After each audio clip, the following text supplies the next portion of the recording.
Welcome back once again, my beloved friends, to our RimWorld Continental Army series. We're currently just kind of chilling out in New Marseille. Everybody's healing and or bleeding out and trying to repair their city. If you remember, as of the last episode, we got our asses almost totally kicked by a bunch of tribespeople. Well, my friends, of course, today we hope to try and ensure that we're able to prevent such another raid, and one of the ways that we plan on doing so is by electing a governor, who indeed will be revealed very shortly. Now, before we get to that though, Sai had an infection at the end of last episode, and unfortunately that is still the case. However, with that being said, since we saw him last, he is getting a teeny tiny slight advantage in his immunity over the infection, and here after a while you'll notice that he's fine. So don't worry about him. He's fine, it's fine, we're fine, everything's fine. Well, not exactly fine. We still have a lot of work to do here on the city with repairing our walls, our defenses, as well as just buildings in general that were destroyed during the raid. And as you might imagine, it's quite hard doing all of these things when many of our members are very injured. And also very difficult because they don't have a leader. So,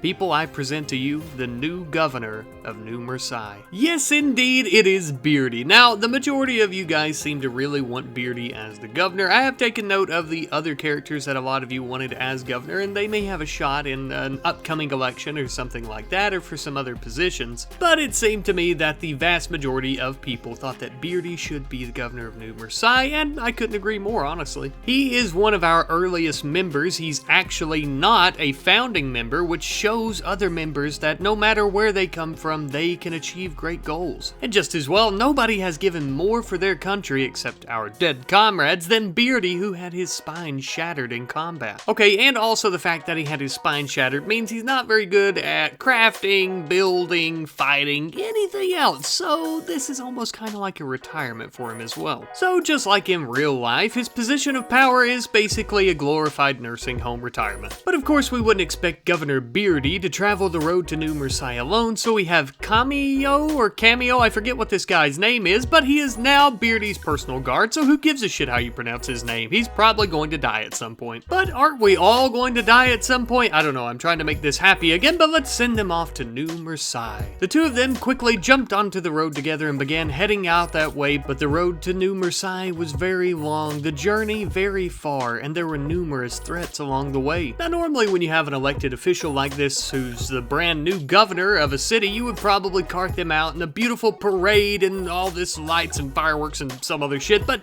in this case we wanted to keep the caravan very small so that they wouldn't be seen by anyone looking to ambush them. Unfortunately though, this still happened. 'Twas the Blue Gorge Union, and they actually offered to let us go if we would give up some of our supplies, but obviously we were not going to do this, so we refused and decided to fight them off. Thankfully this appeared to be a lone bandit from the Blue Gorge Union. They had no idea that this was the governor of New Marseille, obviously, so it was only one person who was easily dispatched by us. But of course I use the word easily very lightly here, as Beardy did take one hell of a beating. This might have been due to the fact that his guard was much faster than him, and I didn't really account for that, so the guard basically left him to fend for himself for a while. But of course he was still alive, and I suppose that that is the most important part. Now after the ambush was over, the two of them began heading back to New Marseille, but back at Rats Valley, we had a raid from the Blue Gorge Union. Now this time around, the raid was much larger than the one that we saw last episode attacking New Marseille. However, this time around, these raiders didn't appear to be attempting to break through our walls, possibly because the walls at Rats Valley are much stronger and sturdier. Or just because that's how the random events of the game works anyway. We would immediately send our entire army out to the front entrance of Rats Valley, that way we could prepare for this massive raid. Thanks to Jonathan and his sharpshooter squad, they had a very far range and were able to hit several of the enemies before they even got close enough to notice us. Unfortunately, of course, as we saw last episode, this is a luxury that New Marseille does not have, as they just have your standard militia or soldier with whatever kind of weapon they could carry. But this raid did give me some ideas for the soldiers of New Marseille and ways that we could better equip them for things like this. Now, of course, with that being said, this raid here at Rats Valley was not easy peasy. We did manage to get two of the raiding parties to flee, but there was still a third, and we had to make a retreat inside our base. Of course, this ended up giving us the upper hand because as they were trying to funnel through the entrance of our base, we just began pelting the absolute shit out of them with bullets, killing them damn near instantly, and eventually they decided to flee as well. And of course, with the threat neutralized, we were good to go ahead and begin cleaning up all the massive mess that they had made and begin tending to our wounded, and of course also taking several prisoners. Now, 2 out of the 3 prisoners that we took in we could recruit, but the third had unwavering loyalty, so we would end up having to enslave them. Now, this is going to be 2 new recruits and 1 new slave for New Marseille, as well as the frog that we're trying to enslave as well, that we'll most likely send there too. Unfortunately though, during the battle we did end up having 1 casualty. Our poor friend Nose, who just recently joined us here at Rats Valley, ended up getting her socks rocked and she died there on the battlefield. Naturally, of course, we would take her to our national cemetery here at Rats Valley that we built a few episodes and bury her. Now, with that taken care of though, I'm realizing that we are taking a lot of casualties, or at least more than I would like to, obviously, and many of our soldiers are getting injured, and I would like to just try to reduce those numbers if I could. So, to do so, I've decided that we should begin trying to research further into defensive technologies and offensive technologies. Of course, there was no one better for the job than our General Kenzaki, who immediately began researching into said technologies. And then, some time later, Governor Beardy had finally arrived at his brand new city. He and his personal guard rolled right up to the front entrance and went straight in. Nobody really noticed him, and they didn't really know why he was in a wheelchair. Last they saw him, he was walking around just fine. But it looks like President Henry has left the great honor of explaining to the good people of New Marseille why they're not being governed by their own person, and they're being governed by someone from Rats Valley to Beardy, which I suppose he's excited about. Oh, I'm sure that the great people of New Marseille won't give a shit that they're not being governed by one of their own and that it's some outsider from the capital city. I mean, when in the US's history has there ever been something like a revolution or a civil war?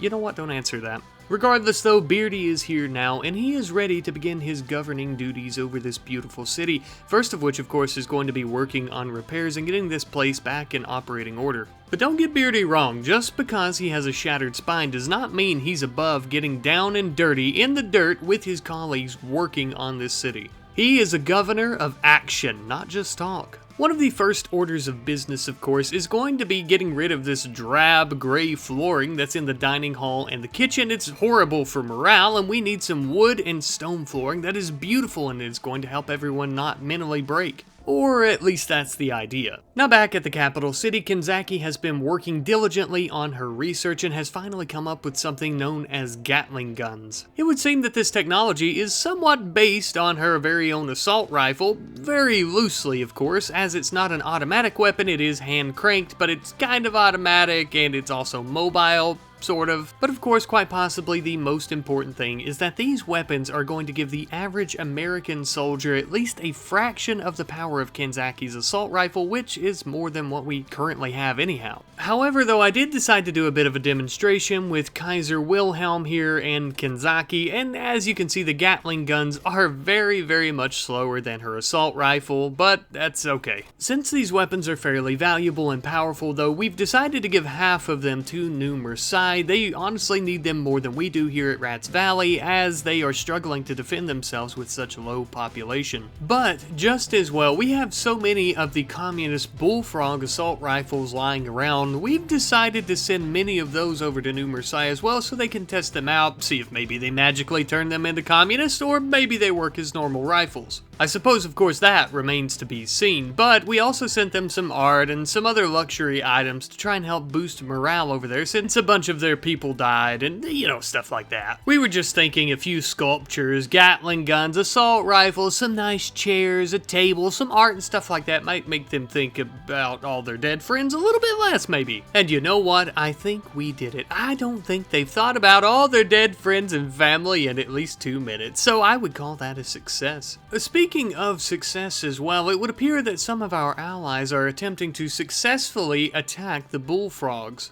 We didn't know which ally was trying to attack them, or honestly, even if they were our allies that were attacking, but we decided to go and chip in. Besides, this would be the perfect opportunity for the soldiers of New Marseille to try out their commie assault rifles. We arrived not long after that at a massive Bullfrog base, and it would appear that our French allies were the ones attempting to attack them. Though, unfortunately for our French allies, it would appear that they were severely outgunned as well as outnumbered. Well then, I suppose it's a good thing that we Americans have shown up once again to save the day yet again. We would immediately begin attempting to use the communist Bullfrog assault rifles against them, fighting fire with fire mano a mano. But honestly, if I could be quite frank, as we continued trying to kill as many as possible and many of our people were getting injured and whatnot, I realized that the French numbers were falling faster and faster. Soon it would only be us that were fighting the Bullfrogs, and we would be severely outnumbered. And then tragedy struck once more. Robin had died. Robin had not bled to death, but Robin had actually been affected by the Bullfrog acid, which ate away at his skin, causing him severe pain up until his death. Unfortunately, I realized at this point that we were losing this battle.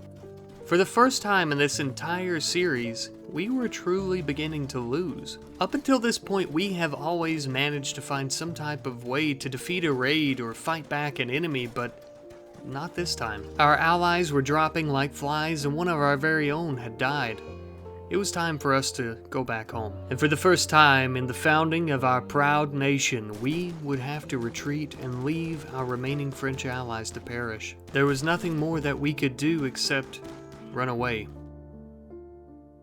Some time later, the caravan had finally returned back home, beaten, broken, and humiliated, carrying around poor Robin's corpse. Obviously, of course, one of the first things on our list here to do was to bury Robin after entering the city, and of course, give Governor Beardy the horrific news as to what happened. Now, it was around this time, though, that the soldiers began to wonder as to why Governor Beardy would send them out with the communist assault rifles, especially since Robin was a contender for Governor Beardy's political position. The seeds of doubt, distrust, and mutiny have now been sown, and it's very hard to say if anything at all can stop them from growing. Even as Governor Beardy rubs elbows with his people, doing manual labor together with them, they begin to wonder what his true motives are. I suppose that only time shall tell that tale, though. In the meantime, though, we have our very first friendly British caravan entering New Marseille. It appears that they're a bulk goods trader, which was absolutely perfect, as we had plenty of smoke leaf for them. Unfortunately, they didn't have anything interesting for us to purchase, but that was quite alright, as they had plenty of silver to fork over for the cash crop. Unfortunately, though, all this smoke leaf production has actually left our food production and growth a bit lacking. Not to worry, though, we are a bit low on food, but since we grew up all those wild boars and nobody wants to buy them, it was high time that we slaughter them and make them into something useful, such as something like stews or soups or maybe even cheeseburgers, hog burgers, pork burgers, something. Regardless, though, the meat we received from our wild boars was invaluable to us. Nothing like some good old food in the belly. And of course, this would also allow us to continue producing plenty of smoke leaf before we would need to change our production back over to food before winter. Because of course, my friends, winter is coming, and with it, the cold, dark, snowy nights.